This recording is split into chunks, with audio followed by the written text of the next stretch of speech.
Take a ride on the West Coast here. Hallelujah.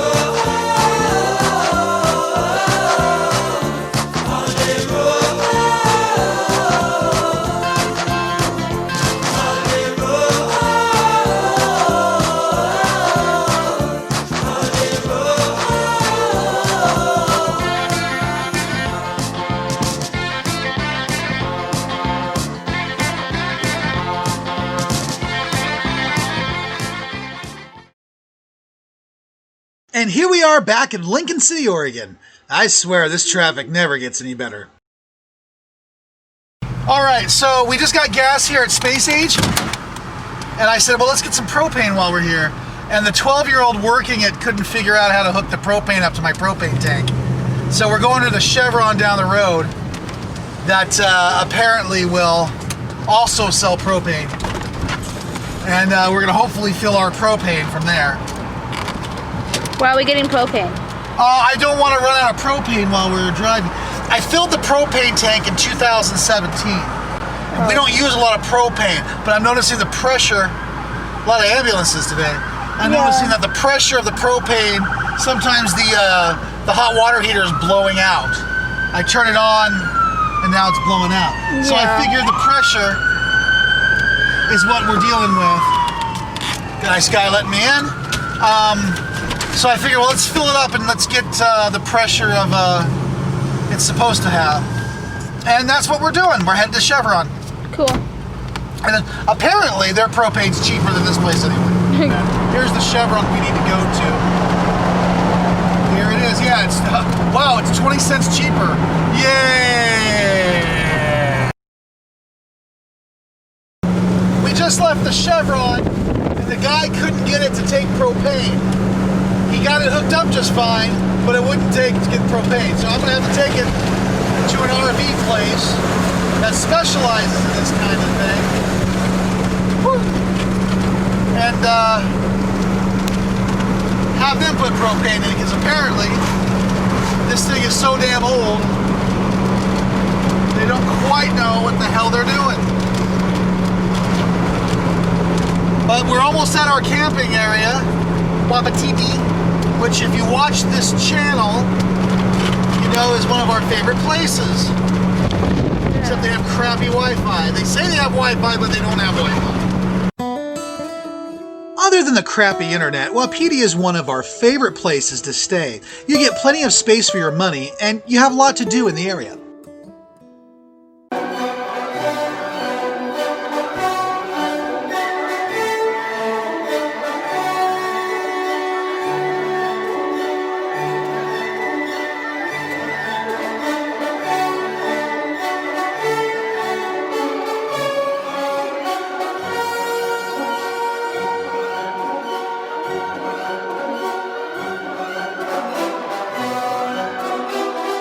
And as some of you may recall, Wapiti is actually a Shawnee Indian word meaning elk. We got into Wapiti, so here we are in Wapiti, which is literally one of our favorite places to go camping at, just for the big wide open spaces and all the stuff there is to do. And there's my wife, walking. What's going on? Good.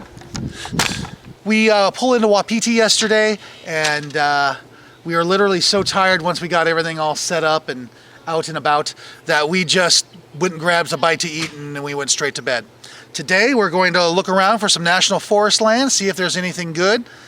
Maybe we can use it in the future. Maybe we can let other people know about it. So we're going to have some fun today. You all may remember Wapiti from our previous episode of Dave's Family RV.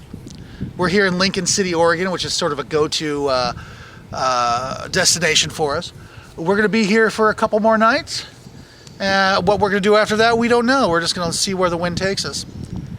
But that's the adventure, isn't it? The family wants to eat at the 60s Cafe, which is all decked out in this great retro 60s decor. Unfortunately, the prices are 100% 21st century.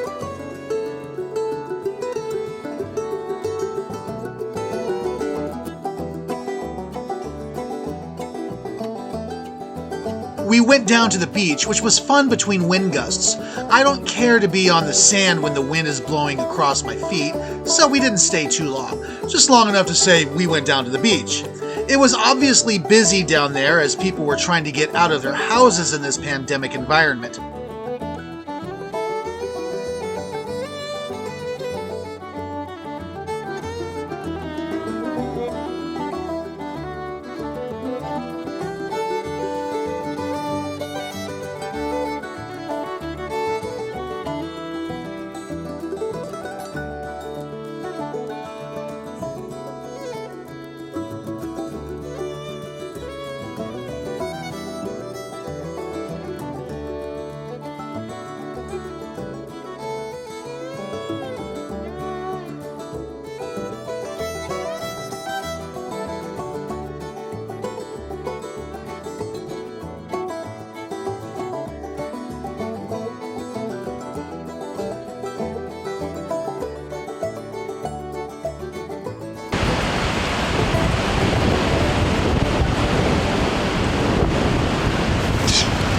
Oh my gosh, she's running. She's running. Holy crap, she's running. Well, she's kind of running. I don't know what it's called, but it ain't running. Speed walking.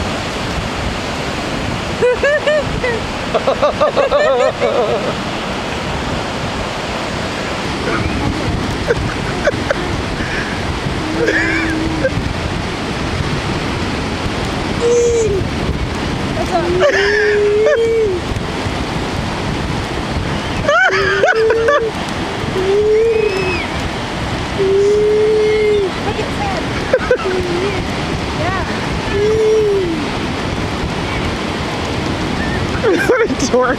He's pulling a mom. Oh, he just had to show me off. Look at this guy. Saw me doing a kite and then he's like, oh, I can do a kite. Let me show him how it's done. Look at that. How do you do that? This guy has two tails. Here's David. Other guy's kite. Expectation versus David. reality, Mom.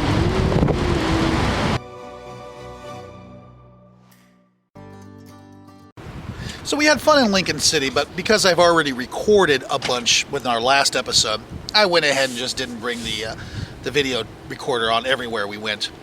Lincoln City is sort of our home away from home. This is where we generally go to on vacation. Tomorrow, on the other hand, we're going to Vegas, baby. Not really. But kind of like Vegas. We're going to our favorite casino, which is actually Seven Feathers Casino in sort of the southern half of Oregon, right on Interstate 5. This was actually the location of where we were originally going to go in our very first trip in the Gas Monster 3000. That is, until we broke down in Corvallis. Now we've decided we're going to try it one more time. It's a 5-hour drive from here to there that we're going to do tomorrow. So we're very much looking forward to actually finally doing this. Interesting little tidbit of information. I wrote a Northwest casino guide. Seven Feathers Casino is actually rated the highest out of all the casinos in the Pacific Northwest. It is like a resort there. It is wonderful. Except their Wi-Fi is awful. Your Wi-Fi is awful? The Wi-Fi in the hotel room was like Motel 6 quality. Oh yeah, I remember. Yeah, it was awful. I am looking forward to reviewing the RV resort on the YouTubes. Can't wait. We're gonna gamble the house away. Gonna gamble the house away. So, Jashawn, how have you enjoyed dinner tonight? It's delicious. What was your favorite part about Kind it? of spicy and salty, but you know, it's good. It's good. Yeah. What was your favorite part about it? Please don't interview me right now. I'm working on the laptop.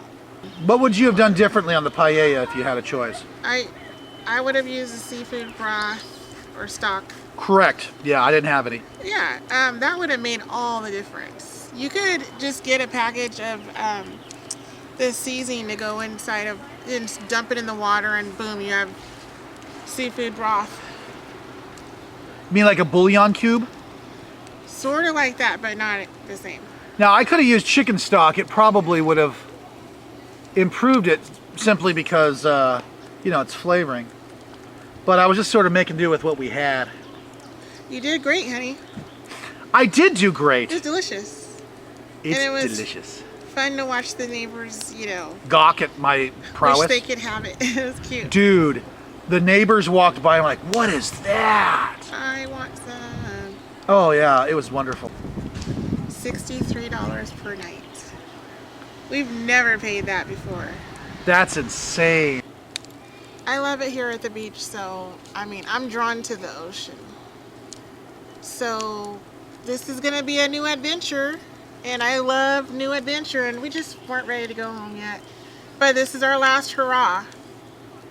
And then, back to life. We're going to Seven Feathers Casino in Central Oregon.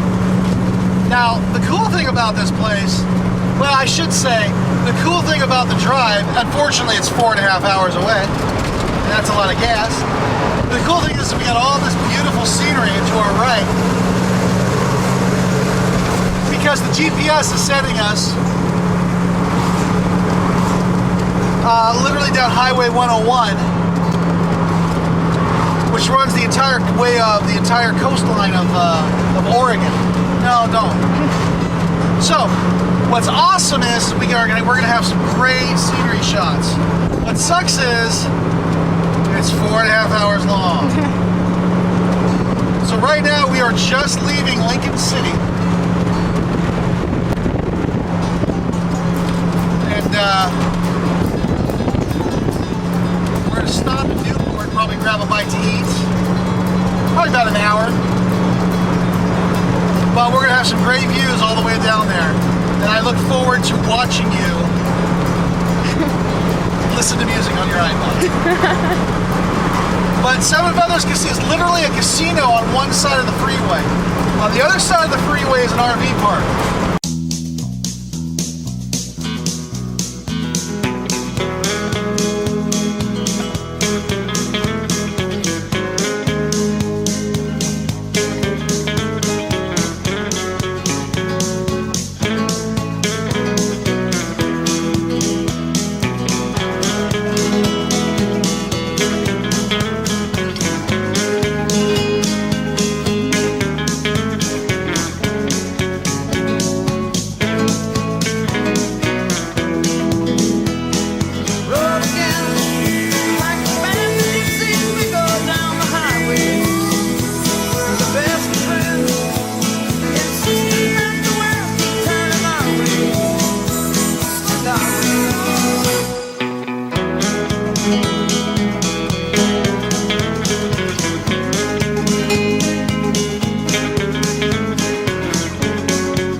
Okay, so it didn't really go as planned.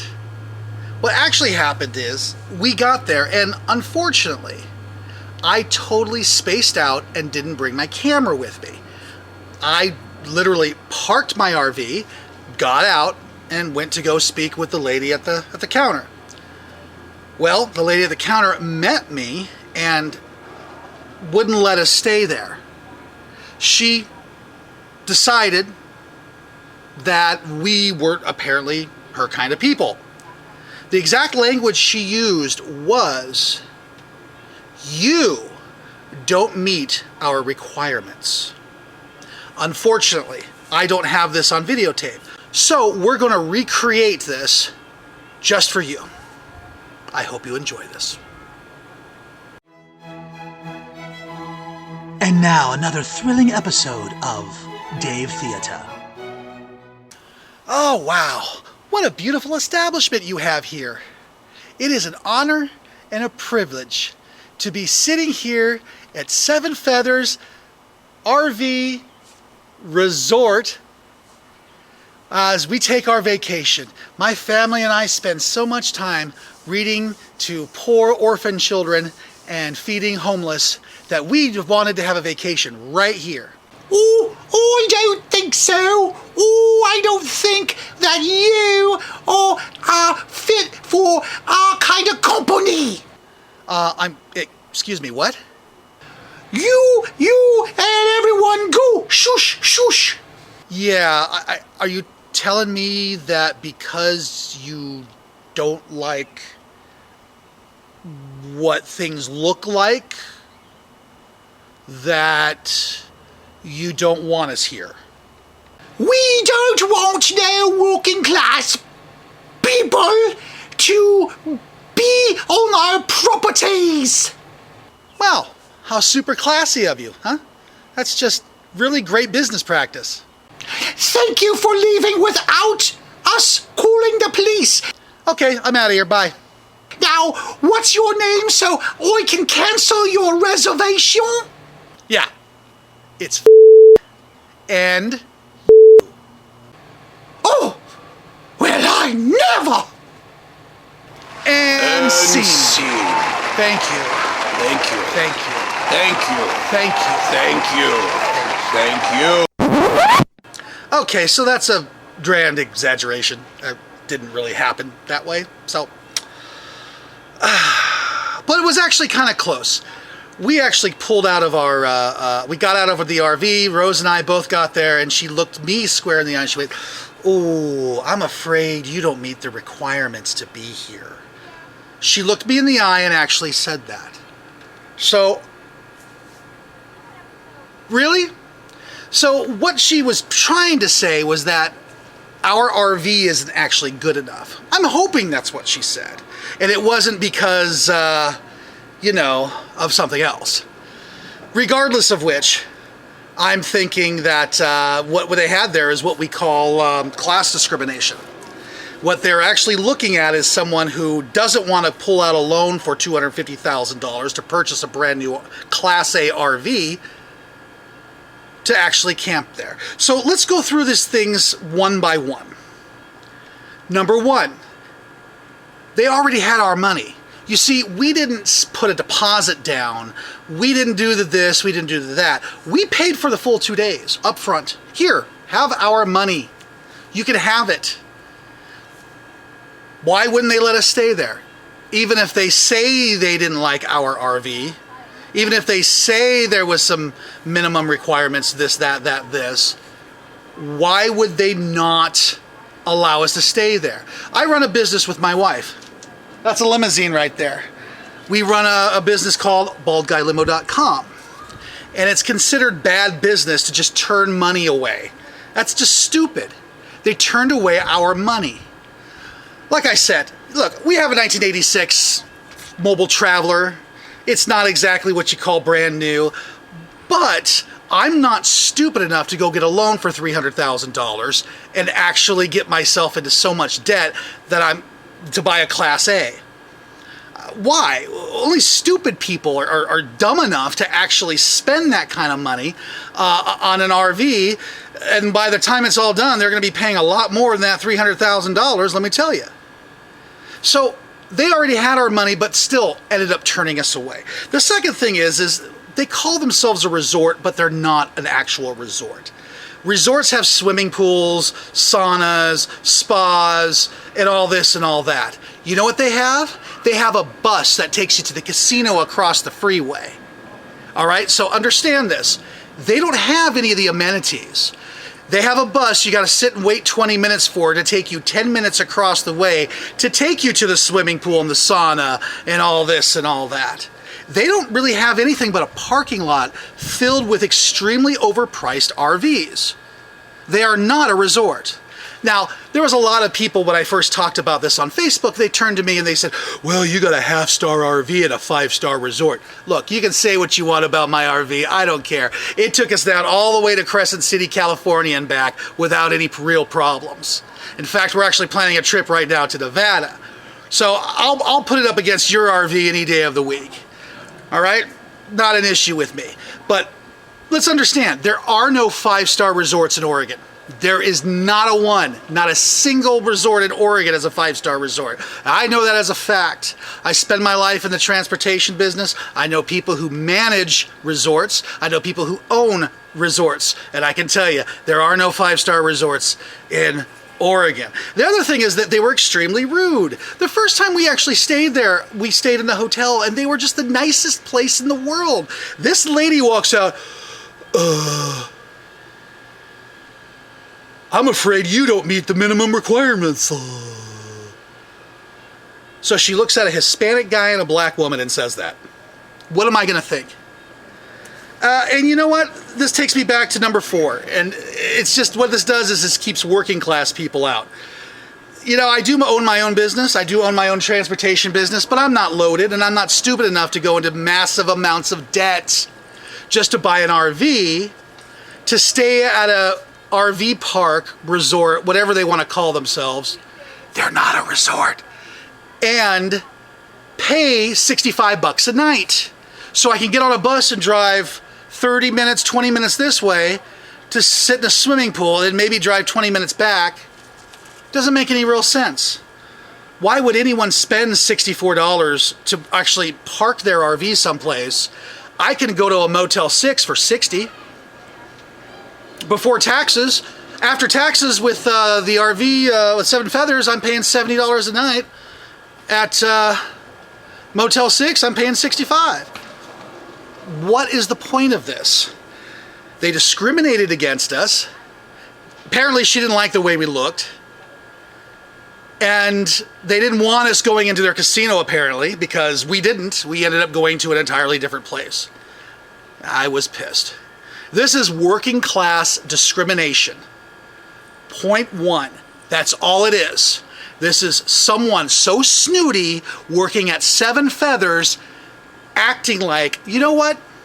We're going to keep a certain class of people out of the RV park. The RV park! It's an RV park! Your hotel, you'll take anybody in. A homeless guy can walk in as long as he's got ID and a credit card. You'll take him.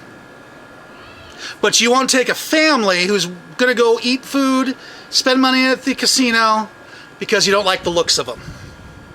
Well, guess what, 7 feathers? I will never go to you ever again.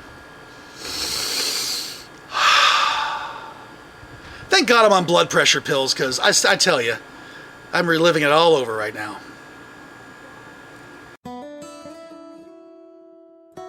I turn us around and get us back on the freeway. With 1,000 curse words coming out of my mouth, my goal at this point is to find a campground for us. Eventually, I do find an off-ramp to a town called Myrtle Creek.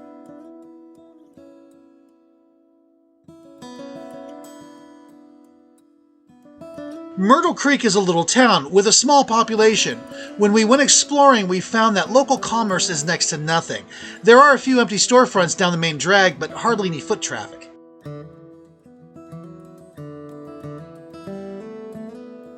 But just about everything you see is beautiful, and the people are very nice. The views are extraordinary.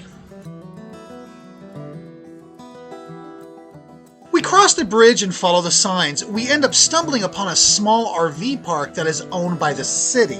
After we check in, our hosts give us information on the trails that are on the other side of the park, including some river access.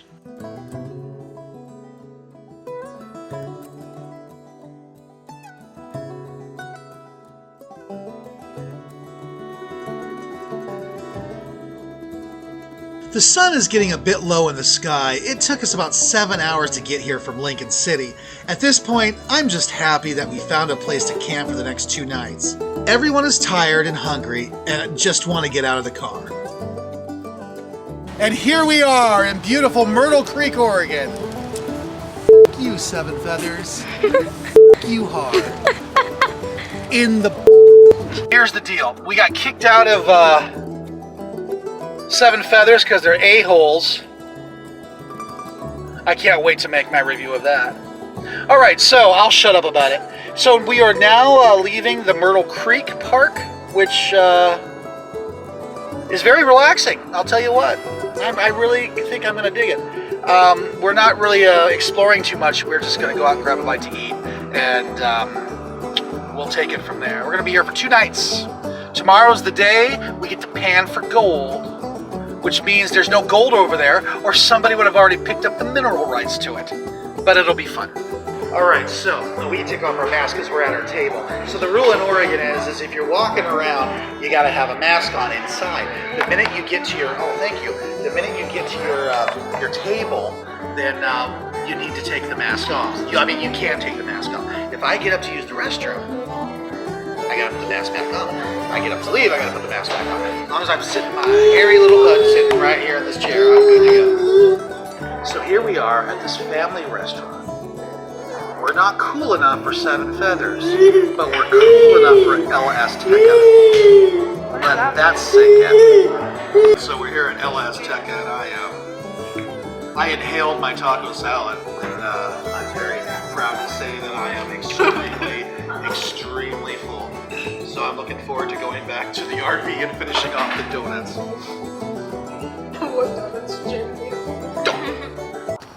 Alright, so after last night's debacle at Seven Feathers, we're literally waking up right now and kind of stretching the pain of the road out of our backs. And we're trying to literally come up with a better day. It's our last day of vacation, and we want to see what Myrtle Creek has to offer for us here at Dave's Family RV. My wife's got to spend the whole day doing schoolwork, so that's going to leave the kids and I hiking along these trails off on this side over here. In fact, there's a rumor going around they'll even let you pan for gold. Now, I'm not sitting here thinking I'm going to get rich, because, you know, if there really was gold there, somebody would have already gotten the mineral rights and there'd be big, heavy equipment looking for gold. But I think the idea is kind of fun. We're going to spend the day looking for gold, doing some hikes, and probably taking some pictures of the 3 wise men. Myrtle Creek has 2 covered bridges, including this one within walking distance of us. It was made in 1930 and is now a pedestrian bridge.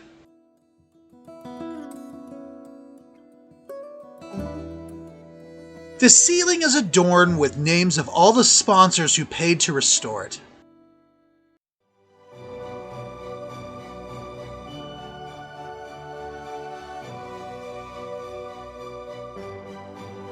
Ducks play in the river while the locals are out on their morning walks. Next to the RV park is a baseball field, as well as a city park, which is heavily used by the locals.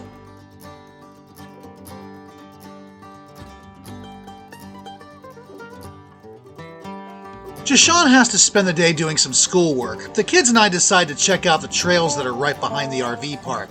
We have been told that it goes on for a ways, and it seems like a good excuse to get some exercise.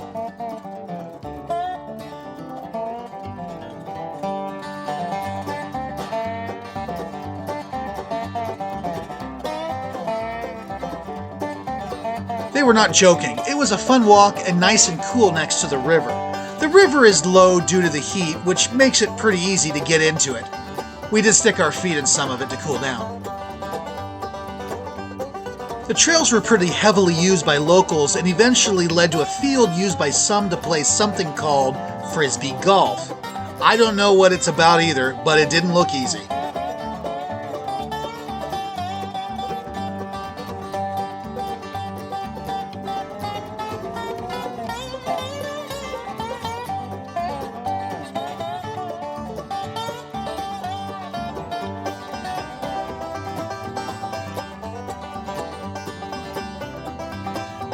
We walked back to the RV campsite for some lunch.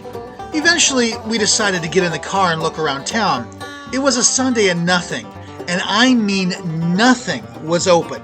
Except for this one place, which seemed kind of cool on the outside, but sold mostly used junk. I don't know who this Trudy is, but she wasn't there. We didn't buy anything because they only took cash, and I don't live in 1962.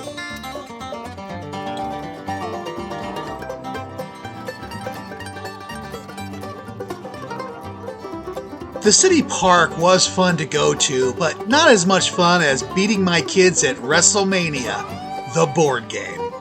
Successful victory due to a face buster. Move forward 2 spaces. 1. Look at that.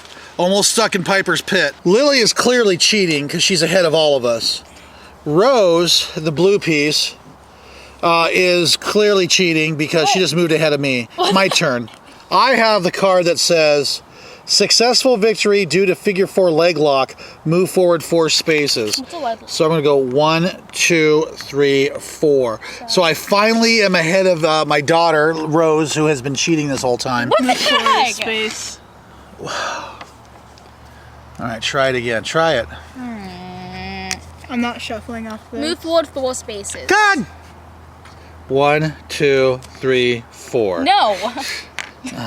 So while we were walking on the railroad tracks today, we found these old school rail spikes. Don't ask me how old they are. They're pretty damn old if you ask me. Let's just say they're 100 years old. Let's just say they're 500 years old. It says 96 on them, so clearly that means 1796. No, it's probably 1996. it's probably 1996, but Well, it's still ancient. I'm gonna clean these up and I'm gonna put magnets on them, and I'm literally going to make this our magnet for our trip to what's this place called? Myrtle Creek. Myrtle Creek. I'm gonna get Piper's Pit is what I'm gonna I get. hate this Okay, here we go. We are 4 spots away from the inaugural WrestleMania game challenge. Let's see. It says successful victory due to an RKO. Move forward 4 spaces. Dang. 1, 2, 3. We are the champions, my friends. And you know what happened? I had to go back 1,000 spaces. She had to go back 1,000 spaces all the way to Ultimate Warrior Row. I got stuck in Piper's Pit for the longest damn time. He hit me over the head with a coconut. And Lily was just over here with like a carrot being dangled over her the whole damn time. Oh. Do you want to play again? No. The very next morning, Rose and I went for a quick walk to look around before we had to leave.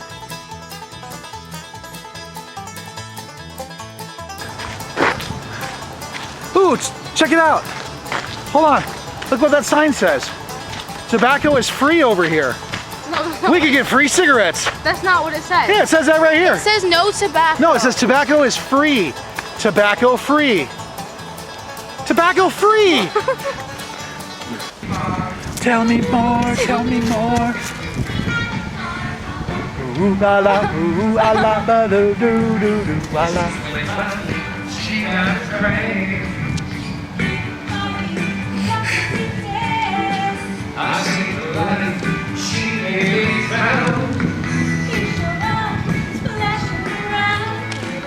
Summer dance, on the summer night. Oh well, oh well, oh well, oh.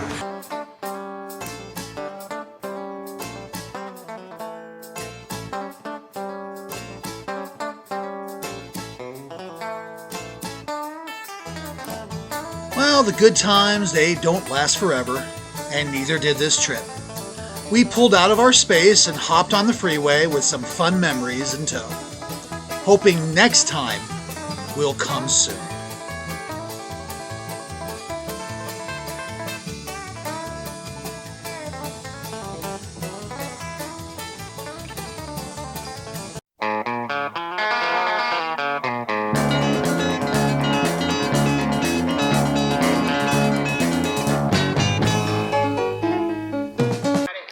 Well, this is the first time you've done it in 45 years, isn't it?